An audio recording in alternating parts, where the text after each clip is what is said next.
What's up, everybody? We got legendary dog trainer, Chicago legend, Waine Singleton. I came down here, where we at, Archie? Archie, Missouri. Yeah, came down here about 2 hours from my house to come see him and everything. I want to do a quick interview. This guy is a walking history book, not just knowing, but doing. Waine, tell me a little bit about the legendary dog men in Chicago. Specifically, we can start with guys like Gypsy and all defense all the time, however you want to take it. So the all defense all the time was more or less just Gypsy's philosophy. It was something Gypsy believed in. But when you talk about great dog trainers in the Chicago area, I mean, a few people's names are just synonymous with good dog training. And so when it comes to obedience, one of the best obedience dog trainers in Chicago, who was a very profound guy that also did very well with protection dogs, Joe Kidd. Joe Kidd was one of the best. You also have a guy by the name of Walter Ward. Then you have John Drain. Then you have Melvin McDuffie. And if you talk about Melvin, then you got to throw in Darnell Wells. And then you have, you know, the whole Gypsy crew with Goody and all those guys. Those guys are synonymous with the culture of protection dog training in Chicago. Very old school guys, but those guys are what shaped what we do today, more or less. But if you put things in retrospect, fast forward, that talent that we had for personal protection has been lost. You don't see it in the that Chicago style of training anymore. And what people think is personal protection, especially the Chicago style, or they're saying, oh, well, this is Gypsy philosophy, we're doing it. That's not true. I mean, I'm sure Gypsy's looking down right now going, oh my God, this is the most ridiculous thing I've ever seen in my life. But the history of those guys, I mean, we just lost a guy. The guy just died, super dog trainer that come up under Joe Kidd and all of those guys. Great personal protection dog training. So in the city of Chicago, the names that I just listed were kind of like what everybody wanted to be.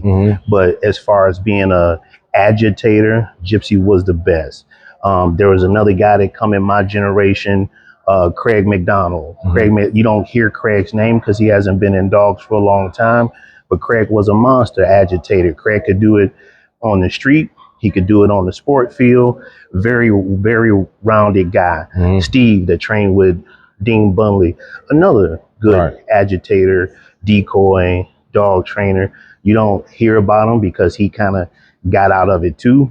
And so when you talk about great, those guys were great. And it was always more or less like you put the West Side guys against, because Walter primarily was on the West Side. You put the West Side guys against the South Side guys. And so they would all come together.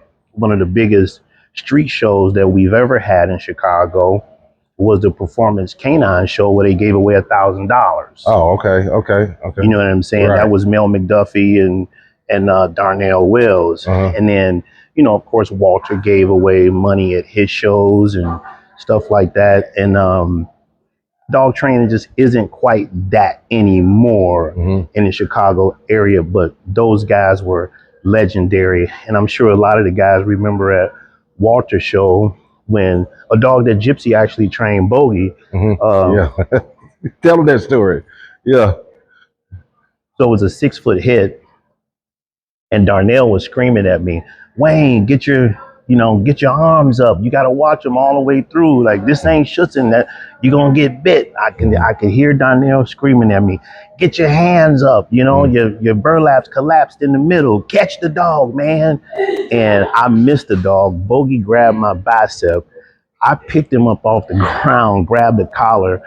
Field car yelled out. Bogey let me go, and luckily he ran back to field. And then the very next phase or the next scenario was a long attack. with a gun. And I remember taking a blank gun, putting it in Bogey's ear and pulling the trigger, pow, and everybody freaked out. It was like, no, Waine, you can't do that. It was like it still emits powder. Like, oh my God, you could have, really damaged the dog. So when it comes to great, those guys were great. That's what's up. So that dog that Bogey, was that a gypsy dog you said? That was Gypsy trained that dog 100%. Right. So I know that Gypsy he was a close radius guy. He was. Yeah. Kind of explain that, what all defense all the time meant with him. So when you see this is the thing. You actually been around these guys from the streets, and you've been to the heights of the IGP world, and some people refer to you as the GOAT. So that philosophy really is like, sending a dog long distance, you lose the personal protection effect, like personal protection or body protection. The dog would be in a short radius. That's why when they work dogs, they usually use a short leash, and that's how the 360 was developed.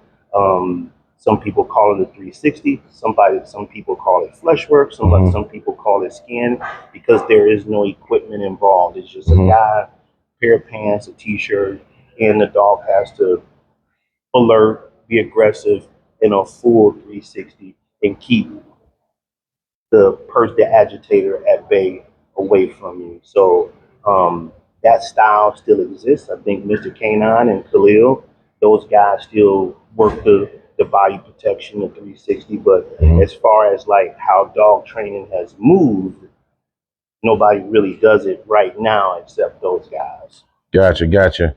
And as far as a personal protection dog, a lot of people might think, well, I can just go get my dog trained, but every dog ain't the right dog for it. Is this specific breeds you tend to go to? And if so, what is the character? What are you looking for in a protection? You have to have the right dog too, and you have to have the right breed. These made up breeds that people kind of put together in combination.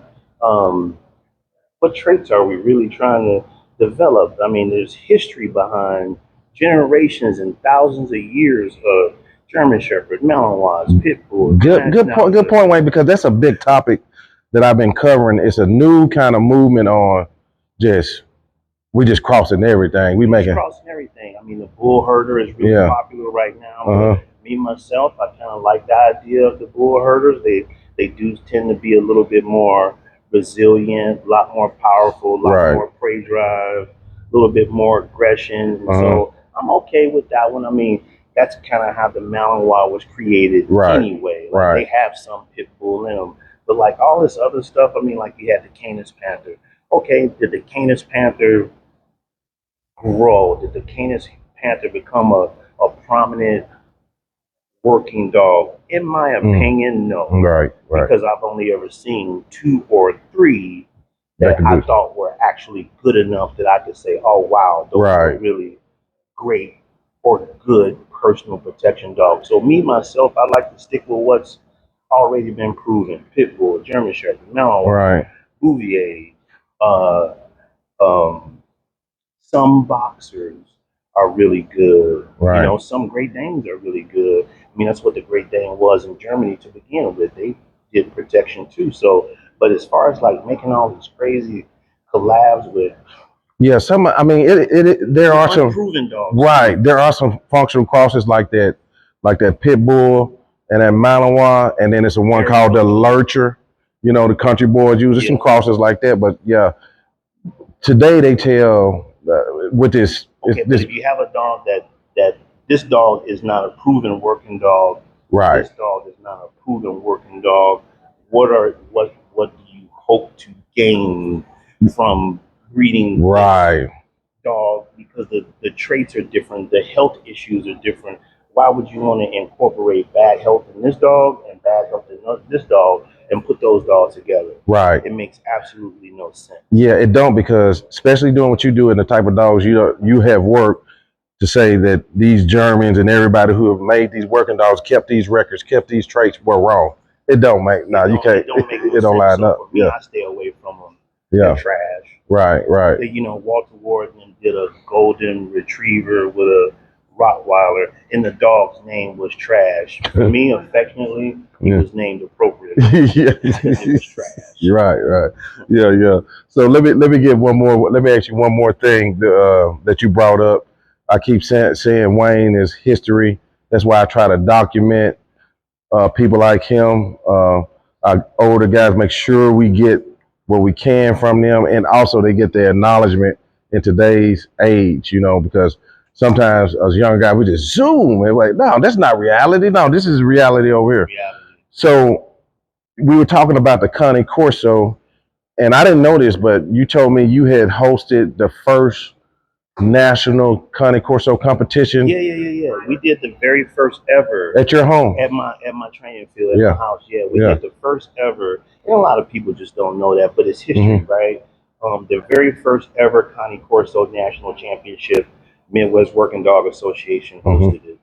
And it was a huge thing back then. That's when they had the Cane Corso organization. At the time, they weren't affiliated with the American Working Dog Federation, but we hosted that for, I believe it was CCAA, and they used to keep points for dogs that gained working titles. And we had a Cane Corso on my club at the time. 3 years straight, he was the working Cane Corso of the year because he had more points. He was titled in IGP, French Ring, and PSA. Boy. And there's not another Cane Corso in the United States right now that has accomplished that. Right. Not one. Yeah. The closest, you have Tad Nero probably still only has the only Cane Corso with a PSA 3. Right. There's been some Corsos that have made PSA 1. Right. There's not been one yet that has done French Ring, PSA, and IGP. Right. Gotcha. Well, Waine, I appreciate it. I just want to get that little bit out. Hey, guys, I'm in Archie, Missouri, and Waine does seminars here, or workshops, excuse me. Yeah. And I'll let you tell them about that. You do it once a month up here? Yeah, once a month, but it's more IGP based. Yeah. But I do take all dogs here. No matter what the level is. Right. We got everything from puppy all the way up to IGP 3 dogs. I come here probably once a month, and right now I'm booked all the way through February. Okay. Here, so, yeah. I'm definitely be coming up here hollering at you. Come on out, brother. Yes, sir, man. I appreciate you, man. All right, man. All right, guys, we out.